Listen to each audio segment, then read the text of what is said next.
বিসমিল্লাহির রহমানির রহিম। আসসালামু আলাইকুম সবাইকে। আশা করছি সবাই ভালো আছেন, সুস্থ আছেন। আল্লাহর রহমতে আমি অনেক ভালো আছি, সুস্থ আছি। তো আজকে আপনাদের জন্য নিয়ে এসেছি আরও একটি নতুন ডিজাইনের বেবি ফ্রক কাটিং এবং সেলাই। টুকরো কাপড় দিয়ে কীভাবে, টুকরো লেস দিয়ে কীভাবে হচ্ছে একটা ফ্রক জামা কাটিং এবং সেলাই করতে পারবেন সেটার আইডিয়া নিয়ে আসছি। তো চলুন দেখে আসি কীভাবে সেলাই এবং কাটিং করতে হয়।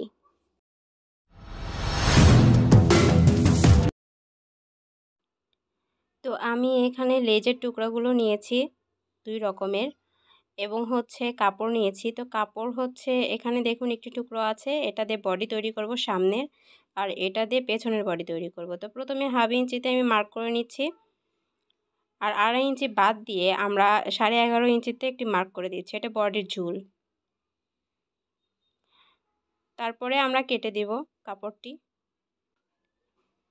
তারপর এখানে আমি লম্বা একটি কাপড় নিয়েছি, এটাকে 4 ভাঁজ করব। 4 ভাঁজ করে বডিটাকে ওপরে নেব, তারপর 3 ইঞ্চিতে মার্ক করব, তারপরে হচ্ছে 1.5 ইঞ্চিতে মার্ক করব, করে এরকম একটা রাউন্ড শেপ দিয়ে দিব। তো আমরা এই রাউন্ড শেপটি, এটা হচ্ছে বগলের নিচে হবে, এই জন্য এটা আমি রাউন্ড শেপ করে কেটে নিচ্ছি। আর এটা আমি 2.5 ইঞ্চিতে মার্ক করে কেটে নিলাম, কারণ বেশি চওড়ার দরকার নেই এই জন্য। তো আমার বডি কাটা শেষ।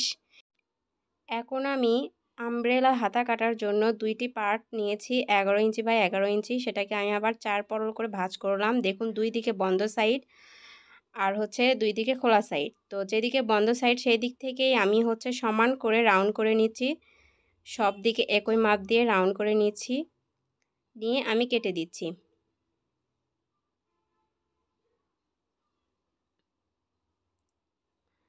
সুন্দর করে কেটে দেওয়ার পর তারপর আমি এরকম করে ভাঁজ করে 2 ইঞ্চি গ্যাপ দিয়ে আবার একটি ভাঁজ করে রাউন্ড শেপ করে নেব কোণা থেকে। এটা হচ্ছে আমাদের বগল, যেটা দিয়ে আমরা হাতটা ঢুকিয়ে দেব। তো এই রকম হবে। চিকন যেটা দেখতে পাচ্ছেন সেটা হচ্ছে নিচের দিকে থাকবে এরকম হয়ে, আর বড় অংশ যেটা সেটা মানে কাঁধের উপর দিয়ে হাতের উপর চলে আসবে। তো এটা হচ্ছে আমাদের ঘের। আমি ঘের এদিকে নিয়েছি 15 ইঞ্চি, এদিকে নিয়েছি 29 ইঞ্চি, আর এটা হচ্ছে আমাদের ফিতার অংশ। তো আমি ফিতাটাকে 2টি পার্ট নিয়েছি, তারপর আরও একটি ভাঁজ দিয়ে 4 ভাঁজ করে নিয়েছি। তো এটার লম্বা হচ্ছে 23 ইঞ্চি আর চওড়া হচ্ছে 2 ইঞ্চি।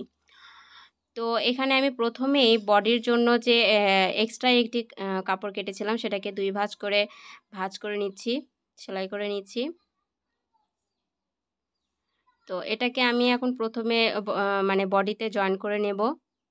বডির উপরের দিকে সুন্দর করে জয়েন করে নেওয়ার পর এটাকে সুন্দর করে উল্টিয়ে নেব।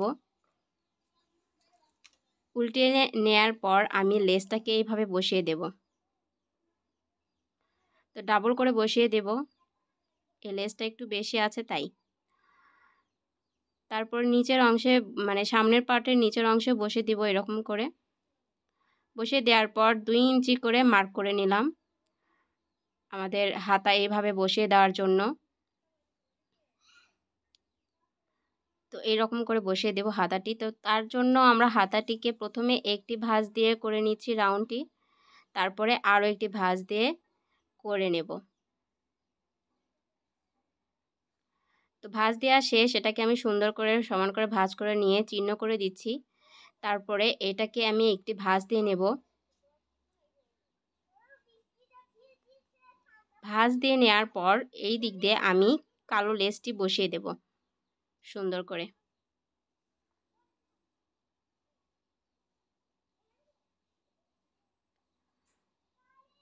কালো লেসটি সুন্দর করে বসিয়ে দেওয়ার পর এটাকে আমি বডির সঙ্গে সুন্দর করে জয়েন করে দেব। তার জন্য প্রথমে আমি ভাঁজ করে নিয়েছি, সমান করে মার্ক করে নিচ্ছি।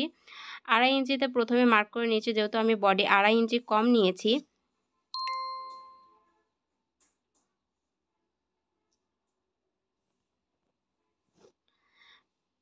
তো 2.5 ইঞ্চিতে আমি যেখানে মার্ক করেছি এবং বডির 2 ইঞ্চিতে যেখানে মার্ক করেছিলাম 2, 2, 4 ইঞ্চি, সেখান থেকে কিন্তু আমি সেলাইটা শুরু করেছি। সেম প্রসেসিংয়ে আমি পেছনের পার্টও সেমভাবে সেলাই করছি। তো এরকম করে আমি আরও একটি বগলেও সেলাই করে দেব।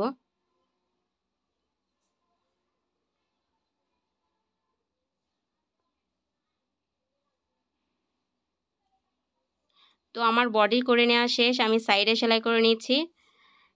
আমার যেহেতু টুকরো কাপড়, সীমিত কাপড় ছিল, এজন্য আমি বেশি একটা রাখতে পারিনি। তো সেলাই করার সময় কোমরে আমরা এই বেল্টটি এখন জয়েন করে দেব। অবশ্যই ডাবল সেলাই দিয়ে নেব, তারপর আমি কুচি দিয়ে দেব।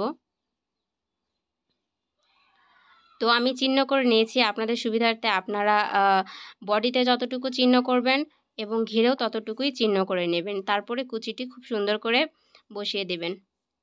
এরকম করে ঘুরিয়ে ঘুরিয়ে আমি পুরোটাই সেলাই করে নিচ্ছি এবং ঘেরের নিচেও আমি সেলাই করে দিয়েছি। তো আশা করছি আমার এই ডিজাইনটা আপনাদের অনেক ভালো লাগবে। তো আমার ভিডিওটা যদি ভালো লেগে থাকে তাহলে অবশ্যই আমার চ্যানেলটিকে সাবস্ক্রাইব করবেন এবং যারা আগে থেকে সাবস্ক্রাইব করেছেন তাদেরকে অসংখ্য অসংখ্য ধন্যবাদ। আর আমার পেজ থেকে যারা দেখছেন তারা অবশ্যই আমার পেজটিকে লাইক, কমেন্ট, শেয়ার এবং ফলো করতে ভুলবেন না। আল্লাহ হাফেজ।